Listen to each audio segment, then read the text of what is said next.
.ca, tu peux même faire, hey, moi je veux que ce soit moitié-moitié de mon trafic. Ouais, fait que tu peux tester dans le fond ta nouvelle version, ton nouvelle infrastructure, parce que peut-être que avec cette version-là, tu as changé de database, de schema, de whatever, puis que tu veux vraiment comme aller doucement, puis fait que tu peux même faire ça. Mais tu n'auras pas de longtemps. Il va déployer la nouvelle version, une fois qu'elle la roule, puis il va enlever la nouvelle. Mais tu pas, c'est ça. Mon point. C'est ça que tu vois là, dans le fond. La nouvelle est prête à rouler, puis il provisionne l'ancienne.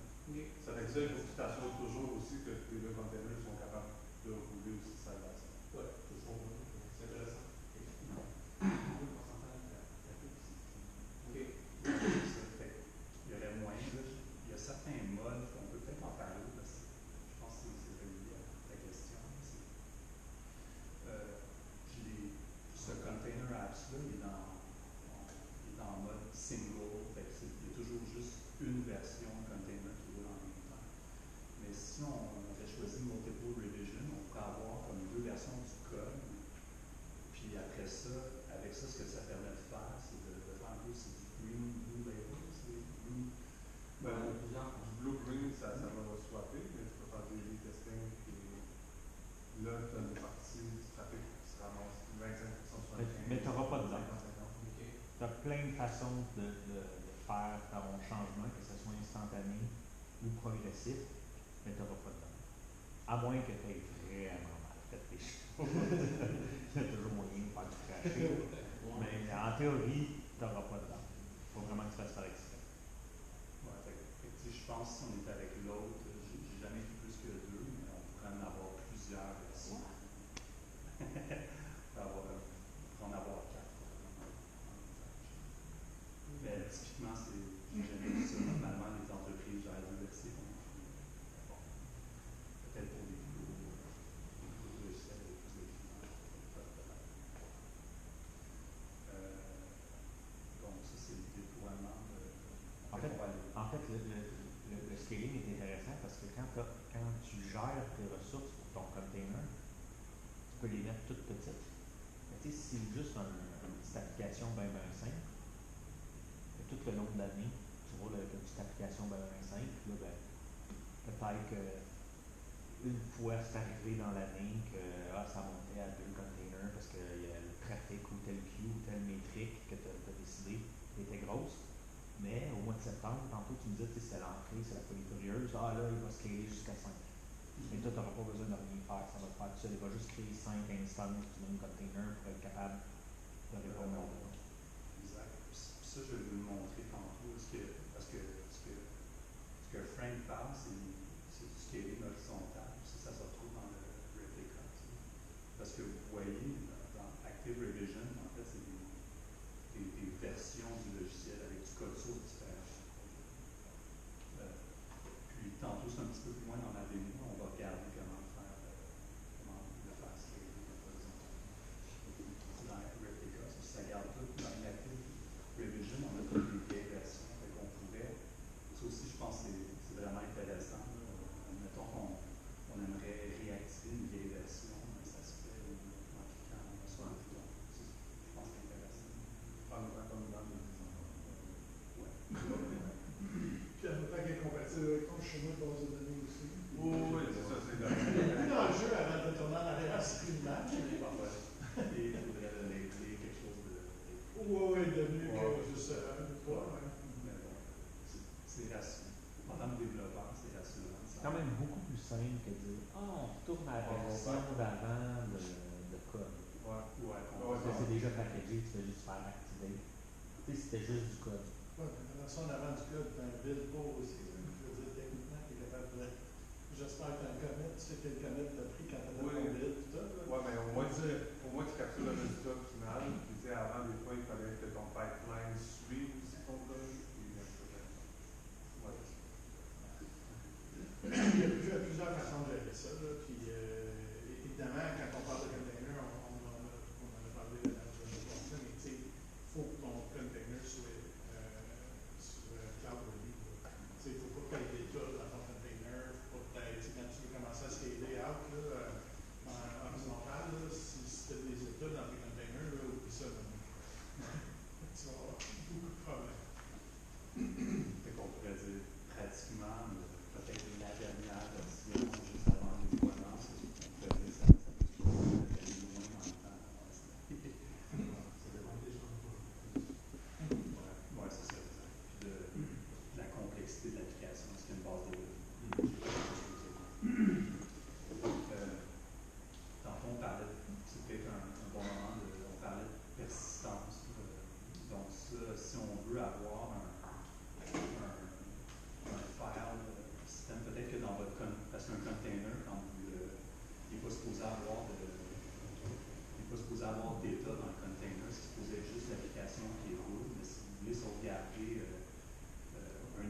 cas-ci, c'est, je vais vous en montrer un, c'est plus simple.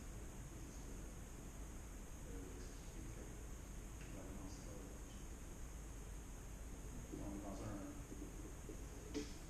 storage account, il y a toujours un endroit qui, parce que ça peut être pour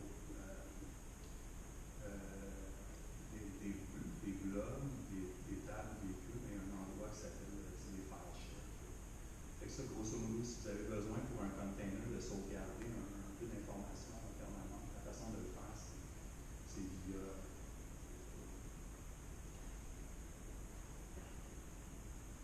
via les volumes ici. Donc, puis il y a peut-être d'autres façons, mais celle que je connais, c'est via le file share. Avec un réseau storage.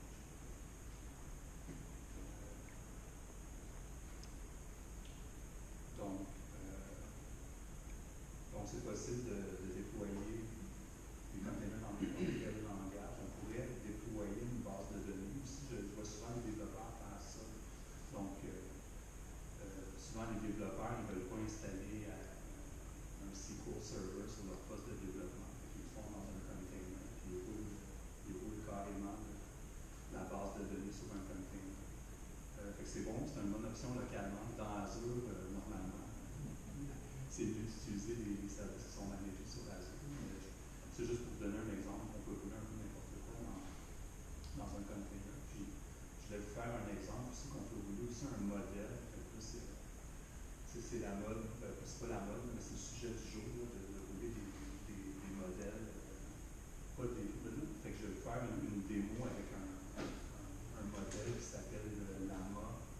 Je vais vous dire c'est lequel que j'ai choisi. J'en ai choisi un petit, mais fait admettons, je ne sais pas si vous connaissez le site Hugging Face, mais c'est un endroit où on peut trouver un paquet de modèles pour faire, je vais utiliser le mot intelligence artificielle, utiliser le terme général, mais admettons que vous avez besoin d'un modèle pour faire transformer vous voyez que les sujets sont un peu là, texte à vidéo, image à image, ou de faire de la génération de texte,